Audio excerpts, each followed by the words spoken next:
Hola hermanos y bienvenidos nuevamente al estudio de la palabra de Dios.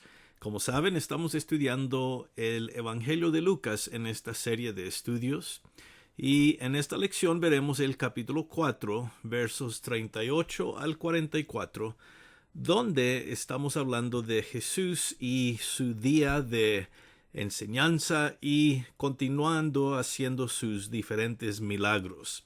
Como vimos en la lección pasada, el Señor comenzó a hacer su ministerio profético, el cual incluía dos cosas básicamente hablando: anunciando el Evangelio de Dios, enseñando, ¿verdad?, la palabra de Dios, y logrando diferentes milagros. Los milagros sirven para confirmar la palabra profética que Jesús anunciaba. Y como vimos en la sección pasada, seguiremos viendo cómo estos primeros días continúan en la vida del Señor Jesús, días llenos de enseñanza y de milagros. Así que vamos a ver el texto para esta lección, que comienza, como ya hemos dicho, aquí en el verso 38 hasta el 44.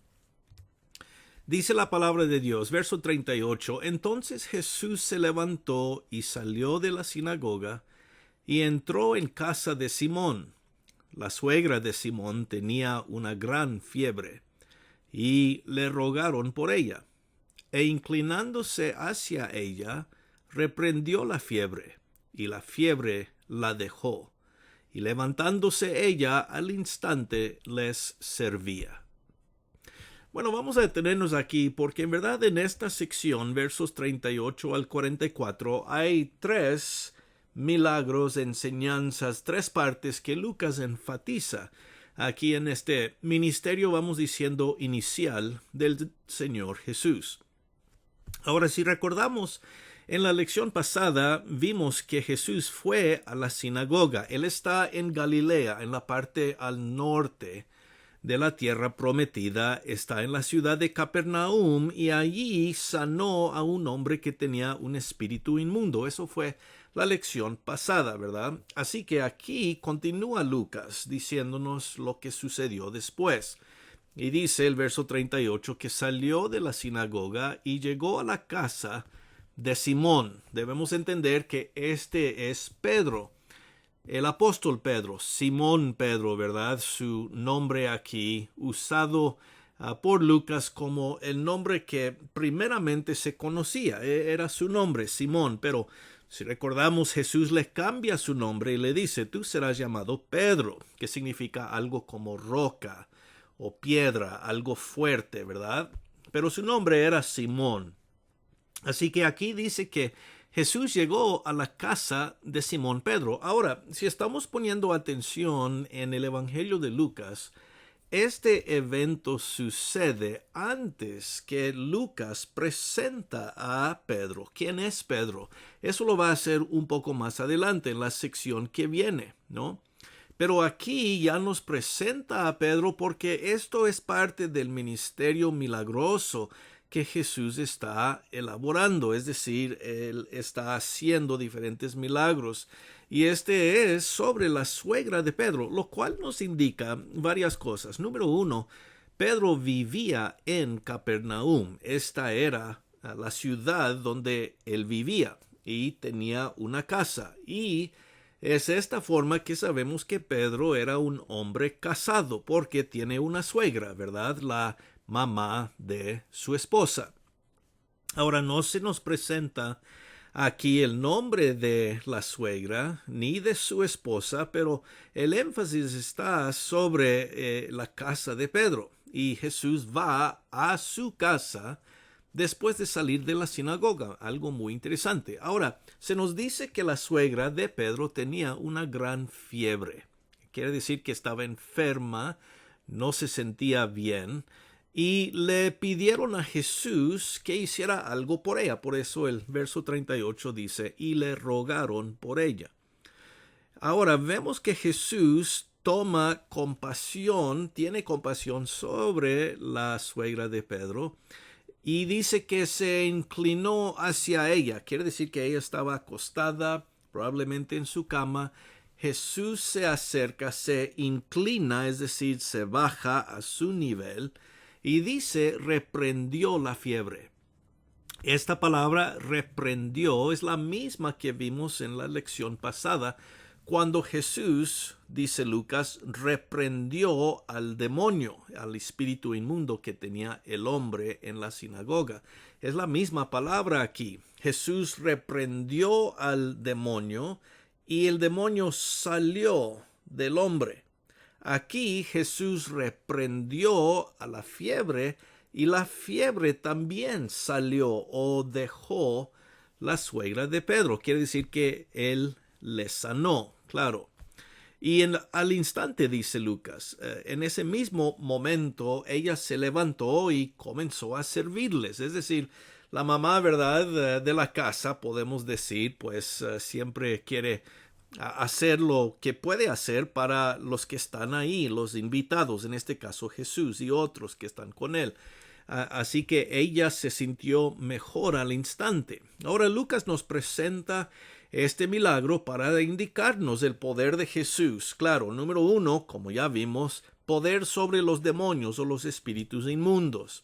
Aquí, poder sobre el cuerpo humano. El poder para sanar dolencias, enfermedades, ¿verdad? Aquí, como otra vez capítulo 4 ya nos indicó Jesús, este es parte de su ministerio, de sanar, de traer alivio a las personas que sufren. Ya si estamos hablando espiritualmente es su sufrimiento, como el caso del hombre, o físicamente es su sufrimiento, aquí como vemos con la suegra de Pedro. Así que vemos el poder del Señor que tiene sobre el cuerpo humano, ¿no?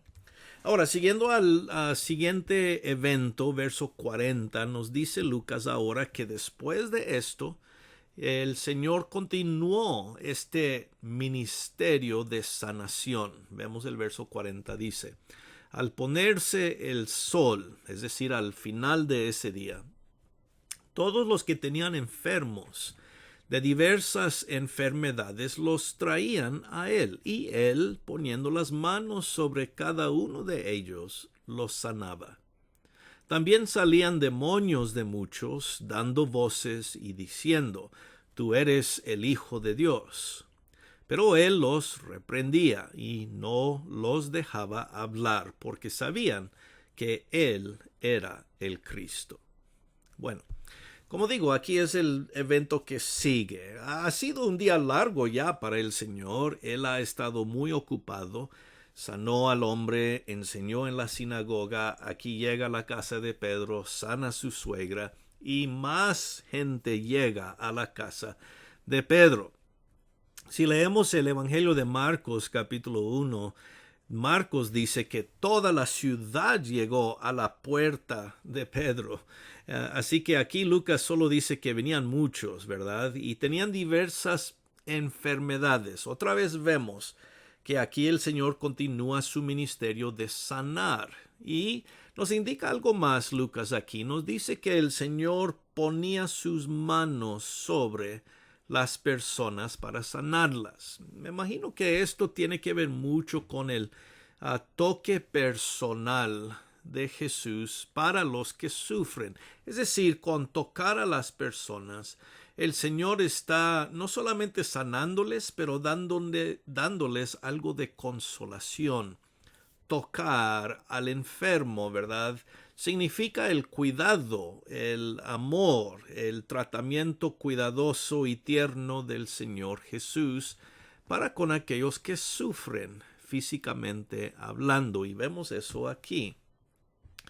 Ponía sus manos sobre ellos y los sanaba. Entonces, claro, el Señor no tenía que tocar a nadie. Él tenía poder para sanar desde una larga instancia, como veremos más adelante, pero este toque personal demuestra el amor de Jesús para con los que sufrían, y por eso Él los tocaba, ¿verdad?, en un acto más misericordioso.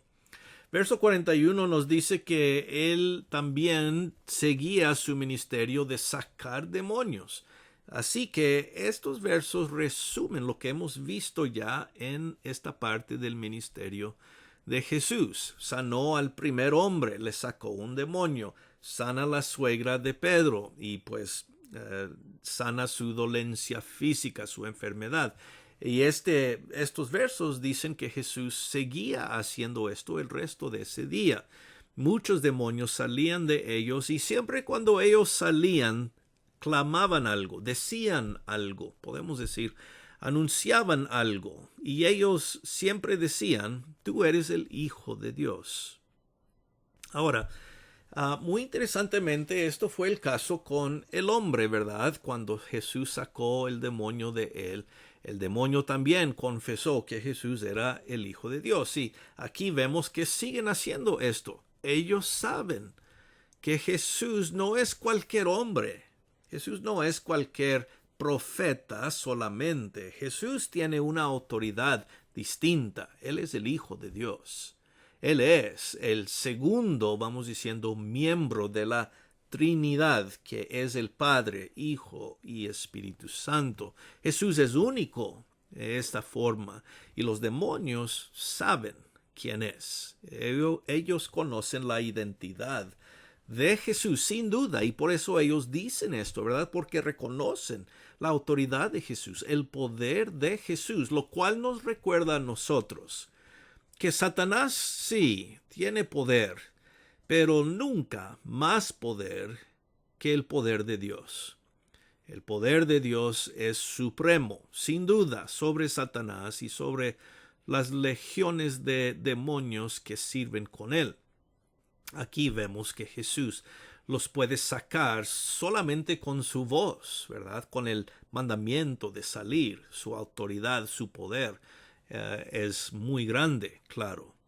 Ahora vemos también que se nos dice otra vez que Jesús los reprendía, no les dejaba hablar, porque Jesús no necesita testimonio de los demonios de quién Él es.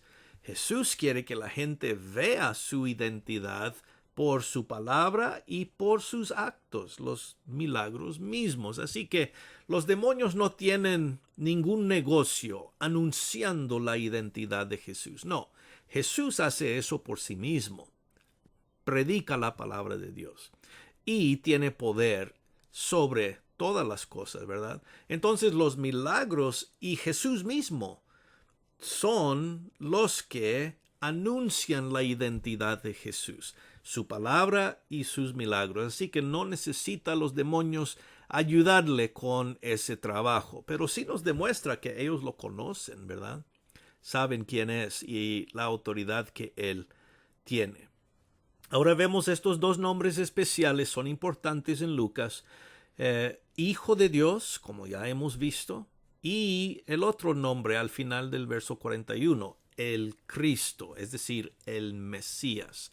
Entonces ellos reconocen la identidad completa de Jesús, su naturaleza, podemos decir su identidad divina, Hijo de Dios, y su identidad humanamente hablando como un descendiente de David, el prometido Mesías, el hombre, ¿verdad? El Mesías que iba a venir ya de acuerdo con lo que decía el Antiguo Testamento y las profecías. Así que ellos conocen, los demonios conocen la doble identidad de Jesús, divina, Hijo de Dios, humana, el Mesías, el prometido profeta, el descendiente de David, ¿verdad? Ellos conocen quién es Jesús, sin duda, ¿verdad? Bueno, esto nos trae a la última sección aquí en este pasaje, algo corto, ¿no? Verso 42 al 44, cuando nos presenta Lucas el siguiente día. Cuando ya era de día, salió y se fue a un lugar desierto, y la gente le buscaba. Llegando a donde estaba, le detenían para que no se fuera de ellos. Pero él les dijo, es necesario que también a otras ciudades anuncie el evangelio del reino de Dios, porque para esto he sido enviado. Y predicaba en las sinagogas de Galilea. Bueno, aquí vemos, ¿verdad? Si ponemos atención a la forma en que Lucas presenta, parece que el Señor ha estado despierto toda la noche, ¿verdad? Sanando, enseñando, porque dice cuando se puso el sol, todo el mundo llegó y él siguió su ministerio. Y aquí cuando era día, es decir, cuando salió el sol de nuevo, parece como que el Señor todavía está activo. Claro, debemos entender que él durmió allí en algún momento, pero el punto es que el Señor está muy activo, mucha actividad, y despierta temprano en la mañana y se fue a un lugar desierto. Ahora, otra vez, si comparamos este texto con el texto en Marcos, nos dice Marcos que Jesús hizo esto, es decir, despertar muy temprano para ir a orar. Y muy interesantemente, Lucas deja ese detalle fuera, aunque es uno de los temas más resaltantes en este evangelio en particular de Lucas, cómo el Señor pasa tanto tiempo orando. Uno tiene que preguntarse por qué Lucas no lo menciona y Marcos sí. Y no tenemos esa respuesta de inmediato, pero veremos la vida de oración del Señor un poco más adelante. De todas formas, la gente lo busca. Y esto es lo que Lucas enfatiza. Lucas enfatiza cómo la gente buscaba a Jesús, venía a él, querían estar con él. Y además dice que le detenían, verso 42, para que no se fuera. Querían que el Señor permaneciera con ellos para siempre.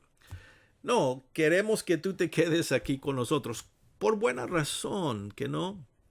Si nosotros nos encontraríamos con el Señor Jesús y pues conociendo quién es y viendo lo que hace y escuchando lo que Él dice, ¿cuál de nosotros no quisiera lo mismo?